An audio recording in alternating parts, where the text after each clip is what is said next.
What I'd like to talk about, and hopefully we'll get the slides up soon, is how you can leverage free. Basically, I'm looking at this as being a tightwad's guide to law firm marketing and technology. Or as my wife says, I'm a cheap bastard.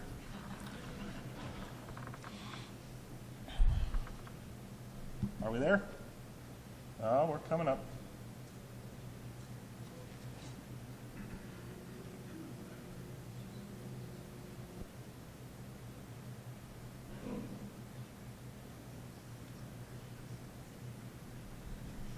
All right. So, technology is working once again. So, before I get started, I would like to give you all a caveat. Very few of the ideas I'm going to present today are original to me. I'm an adapter, I'm an adopter, I'm a copier. In scientific terms, I do a lot of research. A lot of people call it plagiarism, but that's all right. If you give credit, it's good. So I'd like to give some credit to people who have influenced me and to several authors. Among them are Chris Anderson, who wrote the work on free, Louis Carbone, who looks at experience engineering, J. Conrad Levinson, who talks about guerrilla marketing, and Seth Godin for a lot of his permission marketing ideas. I'd also like to credit for a lot of these concepts to my marketing mentors, Peter Lennington and David Hirsikorn. So to get started, I'd like to give an introduction on the idea of free. So here's a few words on free. Okay? But what I'm talking about is free with a capital F. Free is not gratis. It's not complimentary. Free is a tool. It's a type of business model that allows you to give away something inconsequential that has high perceived value in order to get permission to continue to build a relationship with a prospective client, to continue to leverage that relationship for your profit. In other words, it's giving away the lamp to sell the oil. Now, if you think free might not work, let me direct you to Google. Google gives away search engines. It gives away legal research. It gives away email. It gives away unified numbers, telephone numbers. It gives away all of that. What does it ask in return? Well, it asks in return for some minor personal information, your name, your address, your common search terms, and in return it uses those to leverage to get advertising on your page. It knows what you're doing. And as a result of giving stuff away, in 2011, Google had net profits of $8.1 billion, all based on the concept that you can make money by giving away something that has a high perceived value. Now, free, there's a risk to it. Free works because in the digital domain, it's very easy, very inexpensive to give stuff away. Like bits and bytes are cheap. And if you give enough stuff away, a small number of the people who take stuff from you will buy stuff from you. And the nice thing is that free, a small percentage of a very big number is still a very big number. The other problem with free is that it involves risk, is that there really is no manual on how to do free. Free is a do-it-yourself thing, and you have to accept the risk that it might not work the first time you try it, it might not work the 10th time you try it.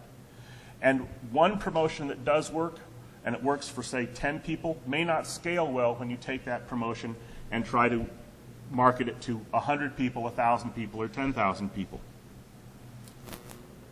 So free comes without manuals, and it comes without tech support. Free is also about knowing product. Okay? When you use Google, when you use Google's search engine or you use Gmail, what's the product? And if you can't identify what they're selling you. All that information they provide is what they're selling. And they're selling it to someone else. So when you look at free and try to incorporate free into marketing, you want to keep an eye on what you're leveraging that free for. What are you getting back? How are you using it? And how are you using it to your profit? And when you look to using free to improve your technological costs, you have to be aware of what the person who's providing that service to you is doing with your information. So I'd like to take some look at technology, I'm going to start from the technology you need and build from there and look at some ways to save some money, both by buying smart and by leveraging free. So there you go. It's the only technology you really need in your office. A typewriter, a landline, a legal pad, and a pen and paper. So if you think I'm going to talk about cloud services, software as a service, virtual things, virtual this, virtual that, I this, I that, we're going to start from the very basics. The thing about modern technology, as you add it to your office, digital technology, is that the point to add it is to make things easier for you. It's to be a great equalizer. It's to allow you to capitalize on opportunities. But the thing to remember is invest too heavily into technology, invest too quickly, invest in the wrong things, and technology will eat your lunch. So what I recommend is invest in technology, not in toys. Okay? So to be good technology, technology has to answer a few simple questions. And the big question is what difference will it make? So you need to define a mission. If you can't, for whatever technology, be it a new laptop, an iPad, a virtual assistant, if you cannot say what difference that technology will make, you're really investing in a very expensive, very shiny toy. So I look at technology in terms of, will it increase my efficiency? Will it improve my focus?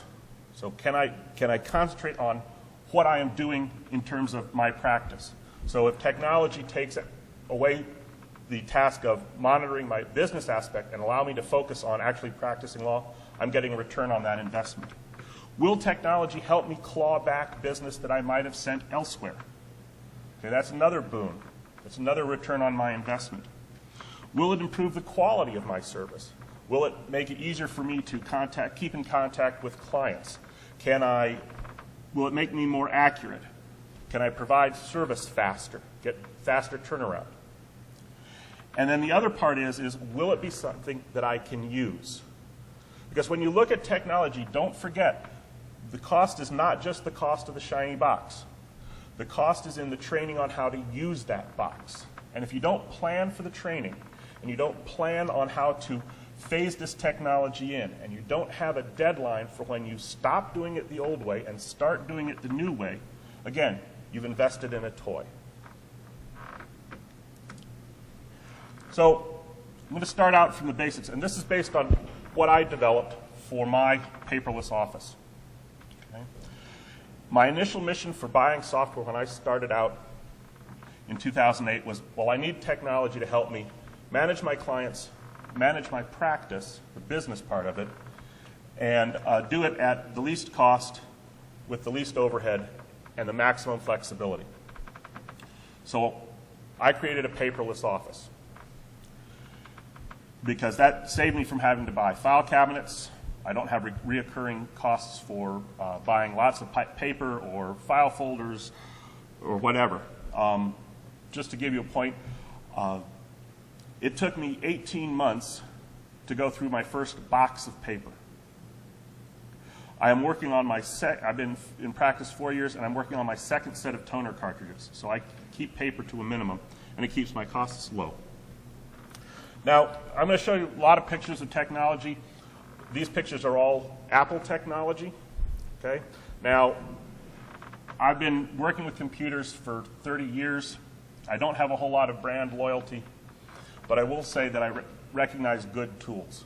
And good tools are tools that get out of my way and let me do what I want to do without worrying about the tools.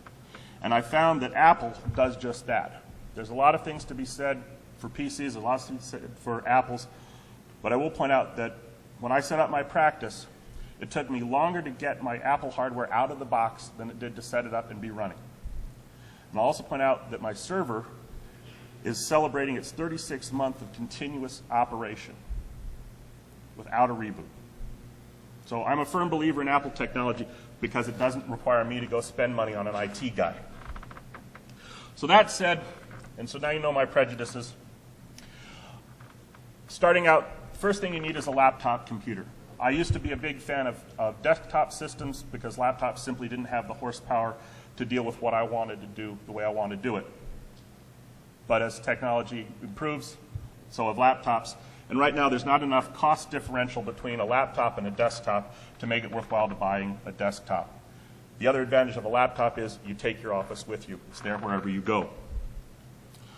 On top, what you put on your laptop is very simple. You need a word processing system. You need a calendar, a contact management system, an email system. There's a lot of options there. You need some accounting software. You need backup software. That's vital.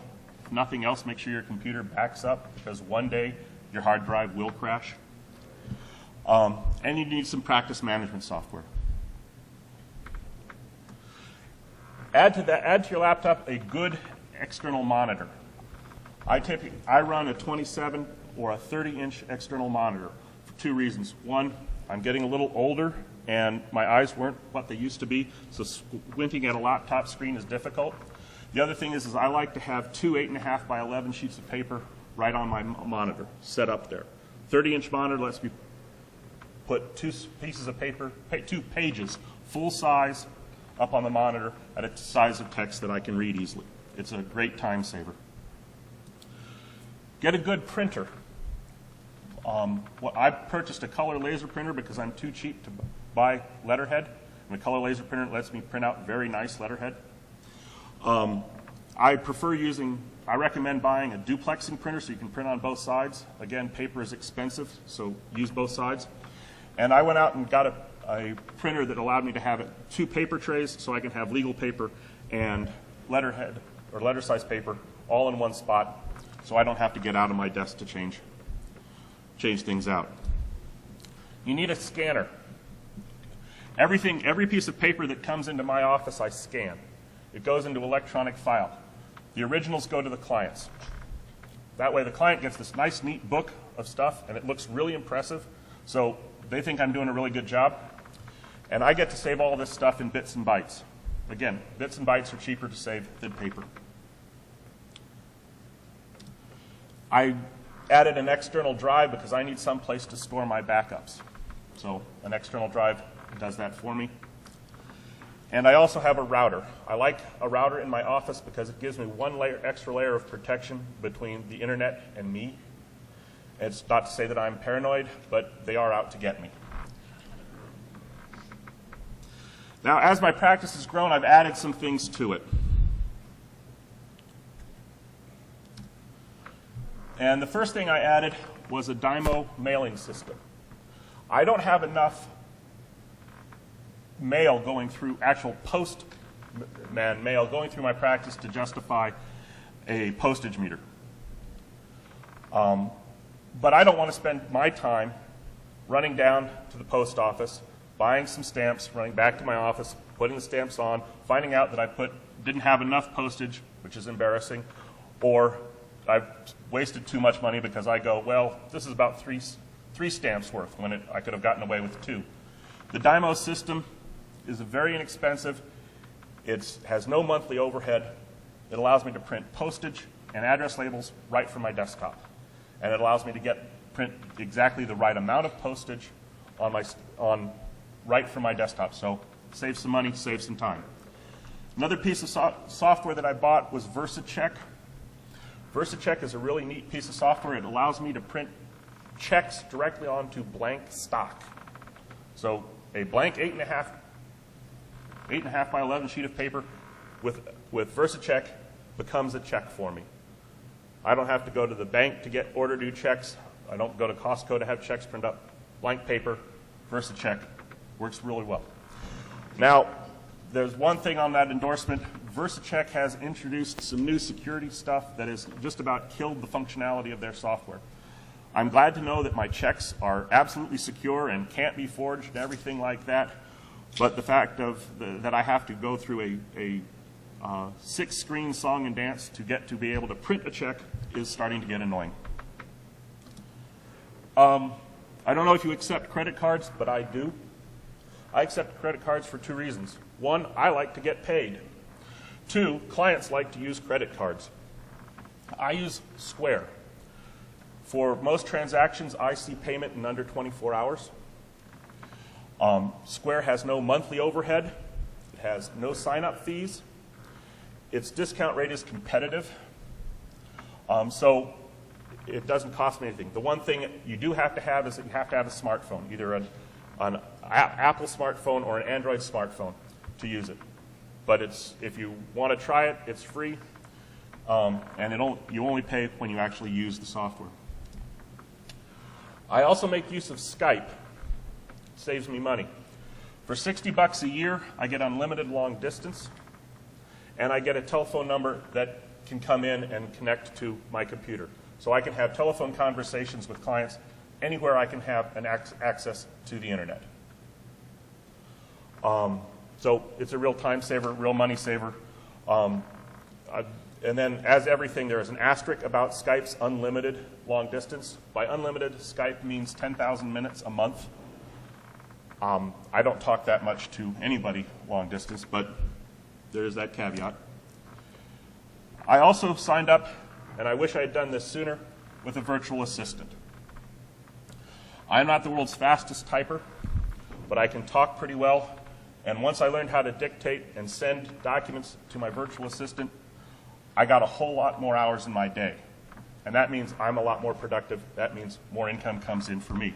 Now, I will say that, just my assistant, I think she's great. And she's willing to, anybody here, if you mentioned that you were here today and you mentioned my name, if you want to go with her, she'll give you a 50% discount on your setup fee. So there, great plug. Thank you. I like digital signatures. I have a digital signature service. If you haven't tried this, a digital signature system allows you to send a document, like a deed, by email to a client. They can sign it in their email system, send it back to you, and you now have a signed document, and nobody had to move out of their office or out of their easy chair. And yes, digital signatures on documents are legally binding. And finally, Google Voice. Google Voice is a unified number system.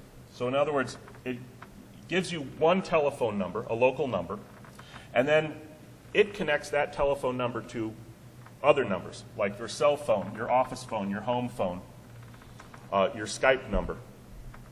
So an incoming call calls the Google number broadcasts it across all of those numbers, and the first phone to pick it up wins, and you get to contact clients anywhere, anytime you want to. And it means that clients only have one number. It's basically an unlisted number, special to them, and it works. But the big thing I use Google for is this little icon up here. That's a widget that goes on my website. If a client or a prospect clicks on that widget, Google connects their telephone to my telephone. So now all they have to do is click on my website and they can call me. How much easier can it be to make that connection and to start that relationship?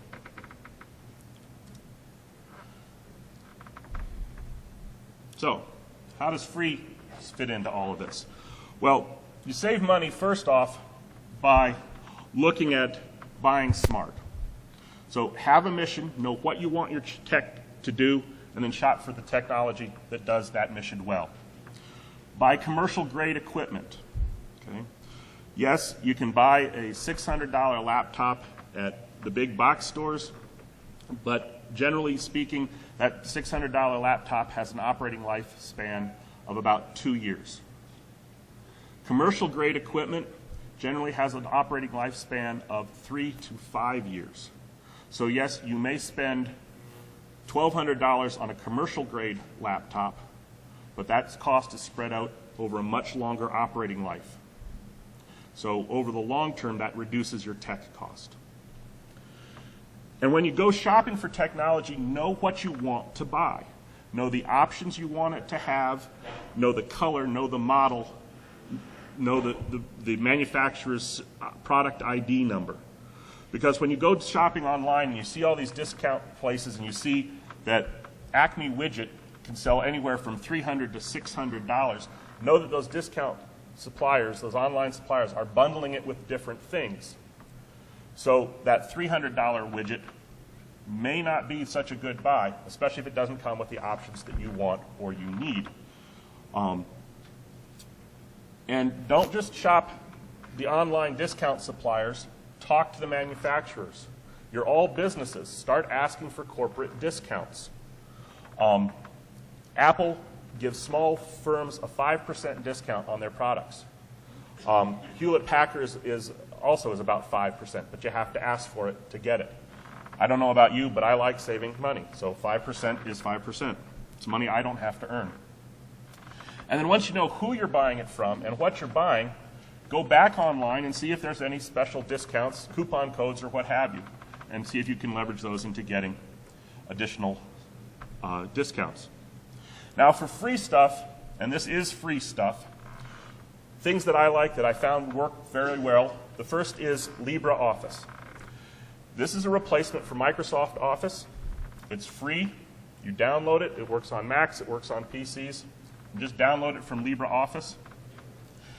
And it works pretty well. It's about 90 to 95% compatible with Microsoft Office. What you have problems with generally are translating Microsoft Office documents that have tables or images and stuff. Those don't always work pretty well. But for something that you don't have to pay for, it's a pretty good option. Thunderbird and Sunbird are produced by Mozilla. They produce the Firefox web browser as well. These are these two programs together combine to make a very good replacement for Outlook. In fact, I prefer it to Outlook. It's usually faster, and it takes up less memory on my computer. For an accounting program, there's GNU Cash. That's GNU Cash. It works about as well as any other accounting program, which to me means it's black magic, but it works well to keep your accounts in balance. And then finally, there's Houdini. Anybody heard of Houdini? Okay. Houdini is a practice management system. It's free to the solo practitioner. No cost, no nothing. You run it on your computer in your office, and it can be accessed anywhere you can access the web. If you can talk to your server in your office, you can talk to Houdini. That's good news if you're a solo practitioner. If you're in a two-lawyer firm, the two-lawyer version starts at $2,500, and it goes up from there. But it's a good thing for the solo practitioner. Any questions before I start talking about marketing? Okay. I look at marketing in terms of guerrilla tactics. I don't have the advantage of a massive advertising budget. I would like to have a massive advertising budget, and I'm working towards that. But until then, I've got to rely on my imagination. And so I look at what's called experience engineering and leveraging that with permission-based marketing. And basically what this means is look at your marketing tasks from a client inward position. What you need to recognize is that 95% of what influences consumer choice when they go out to purchase a product or a service is not the functionality of that product or service. It's the sensory and emotional environments in the experience surrounding purchasing that product or service. There's a lot of science in this. It works. So what you want to look at is how do you develop an experience that the client wants? And how do you work back from what this experience that the client may want in order to determine what you have to do to get them to that emotional end frame, that they said, this is a positive experience, I really like this. And remember, you want them to be fans. You want them to say, yay, I had a great time. Not, yeah, I got my divorce, or this was great, I got the real estate closing done. Where free works in all of this is that free allows you to, again, give something away to get permission to continue to build this relationship. And it can be built as part of the experience that you're developing around your practice. So, when you market, you have to, and you're looking at this experience that you want to build, You have to consider that marketing is every single contact you have with the world outside of your practice. Okay? And remember, this is not about how you want others to see your practice. That's branding. Okay? And it's not about the message you want them to hear, because that's advertising. This is about the experience that they want to get from you and how you get them from a prospective client to a satisfied client that's had the correct experience. Okay? And it begins with observation. Look at how you work with other businesses. When you're the consumer, what works for you? What makes a positive experience for you? And what can you bring back from that into your law practice? And there's a good example right here in this hotel. When I checked in, there were cues in my hotel room that told me that this hotel room was clean, that housekeeping had come in before I got there and made sure that everything was right. And you know what one of the biggest clues that they use to tell you that message? It's the fact that the toilet paper on the rolls is folded into a neat little triangle at the end when you first walk in.